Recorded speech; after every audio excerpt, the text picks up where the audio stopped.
तो दोस्तों नमस्कार, मैं हूं अनिल और रेसलिंग सुपर धमाल में आपका स्वागत है।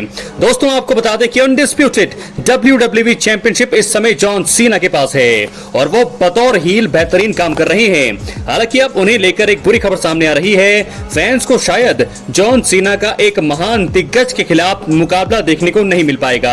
आपको बता दें कि जॉन सीना और CM पंक के बीच काफी बड़ा इतिहास है और वो एक दूसरे के सबसे बड़े दुश्मन रहे हैं और उन्होंने कुछ शानदार मुकाबले भी फैंस को दिए हैं। दोस्तों आपको बता दें, फैंस को जरूर जो है मनी इन द बैंक 2011 याद होगा।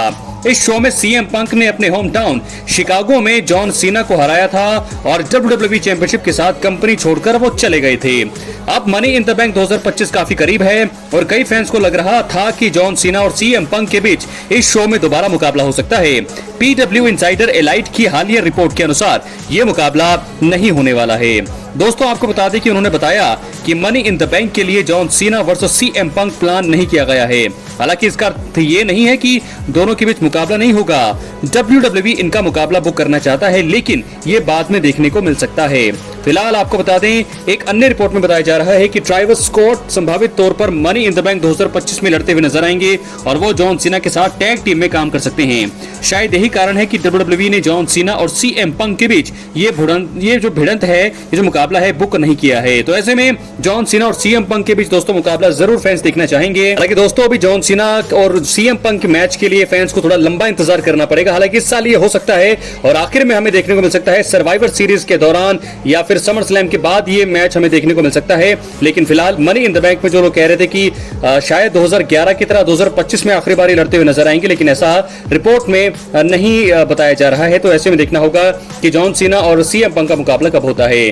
आपको बता दें, जॉन सीना और CM पंक की दुश्मनी फैंस को अच्छे से पता है। दोस्तों आपको बता दें कि बैकलैश 2025 में हमने देखा कि किस प्रकार उनका जो मुकाबला था जॉन सीना और रैंडी ऑर्टन का देखने को मिला। यह मुकाबला एकदम जबरदस्त रहा और आखिर में जॉन सीना की चीटिंग से जीत हुई। जॉन सीना साफ तौर पर अपने फॉर्मर विरोधियों से भिड़ना चाहते होंगे। देखना होगा कि जॉन सीना वर्सेस CM पंक मुकाबला अब कब होता है। तो दोस्तों इसी के साथ बढ़ेंगे हम अपनी अगली स्टोरी की तरफ, जो जुड़ी है जॉन सीना के साथी ट्राइवस स्कॉट से।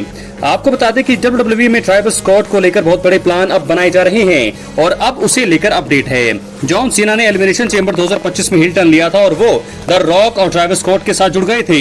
रेसलमेनिया 41 में स्कॉट के दखल के चलते ही जॉन सीना को यहां पर बड़ी जीत मिली और उन्होंने कोडी रोड्स को हराकर अनडिस्प्यूटेड WWE चैंपियनशिप अपने नाम कर ली। PW इनसाइडर ने अपनी हालिया रिपोर्ट में बहुत ही बड़ा खुलासा किया है। उन्होंने बताया है कि ट्राइवस स्कॉट के मैच लड़ने को लेकर बातचीत हो रही है।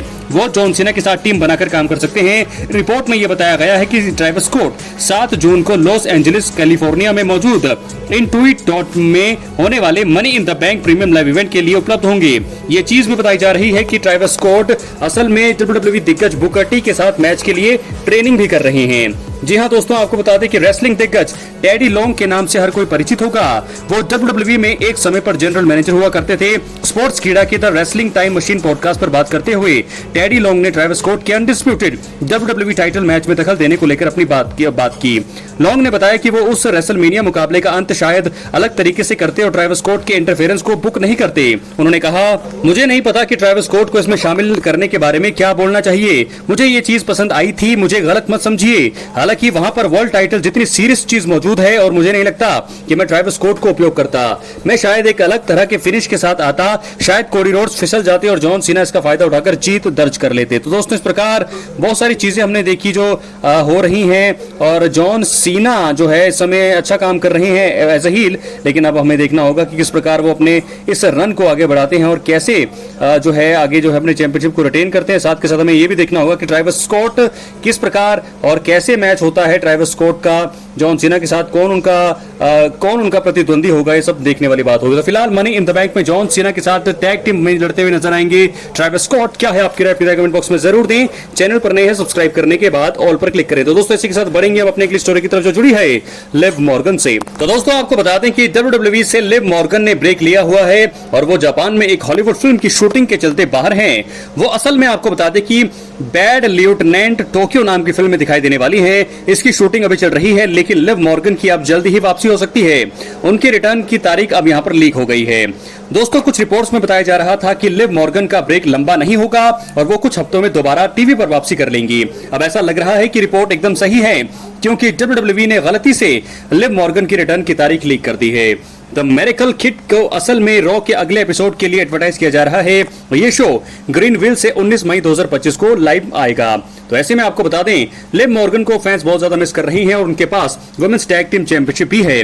लिव मॉर्गन की गैर मौजूदगी में रॉकेल रोड्रिगेज के पास करने के लिए कुछ दिखाई नहीं दे रहा है। तो हालांकि रॉ के अगले एपिसोड में लिव मॉर्गन वापस आ सकती हैं, तो वो रॉकेल के साथ मिलकर दोबारा टैग टीम डिवीजन में डोमिनेट कर सकती है। डोमिनिक मिस्टीरियो और फिन बैलर के बीच पिछले कुछ समय से चीजें ठीक नहीं हो रही हैं और दोनों के बीच समय के साथ अनबन बढ़ रही है।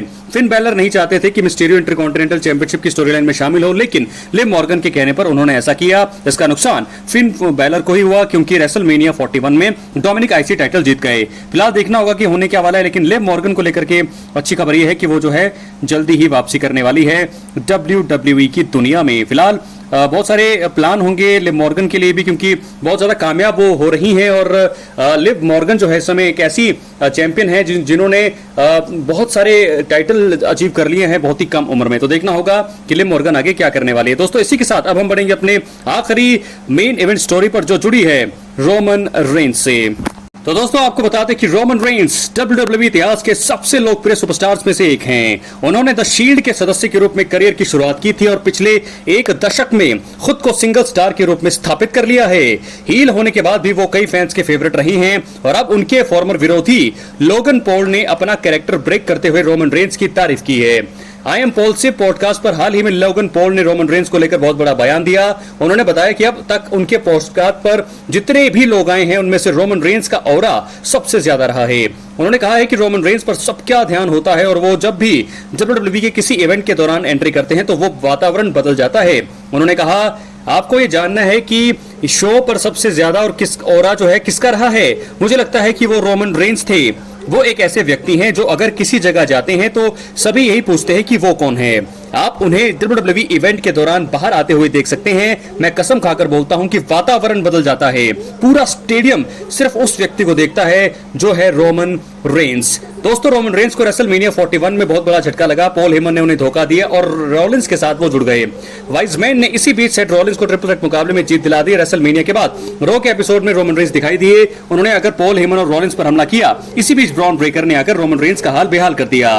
ब्रॉन ब्रेकर इसी के साथ सेट रॉलिंस के नए फैक्शन में जुड़ गए हैं। रोमन रेंज खुद पर हुए हमले के बाद दोस्तों ब्रेक पर हैं और देखना होगा कि उनकी कब जो है रिंग में वापसी देखने को मिल सकती है। लेकिन फिलहाल लोगन पॉल का बहुत बड़ा कॉम्प्लीमेंट रोमन रेंज को दिया है। लोगन पॉल ने वातावरण बदल जाता है, क्योंकि दोस्तों बंदा ही ऐसा है रोमन रेंज का ऑरा। हम सभी यही देखना चाहते हैं कि रोमन रेंज अब कब रिंग में वापसी करने वाले हैं, क्योंकि जब भी वो WWE रिंग में दिखाई देते हैं या प्रोमो देते हैं या सेगमेंट होता है या उनका एंट्री थीम कुछ भी बजता है, जो है पूरे ही स्टेडियम का माहौल जो है पूरी तरह से बदल जाता है। तो बहुत बड़ी तारीफ यहाँ पर रोमन रेंज की है लोगन पॉल ने। क्या है आपकी राय? अपनी राय कमेंट बॉक्स में जरूर दें। और दोस्तों, देखना अब ये होगा कि कब रिंग में वापसी होती है रोमन रेंज की। क्या वो ब्रॉन ब्रेकर रॉलिंस के साथ स्टोरी में आगे बढ़ेंगे या फिर वो किसी नई स्टोरी का हिस्सा होंगे? अपनी राय कमेंट बॉक्स में जरूर। चैनल पर नहीं है सब्सक्राइब करने के बाद ऑल पर क्लिक करें। मिलते हैं अगले वीडियो में। बहुत बहुत धन्यवाद।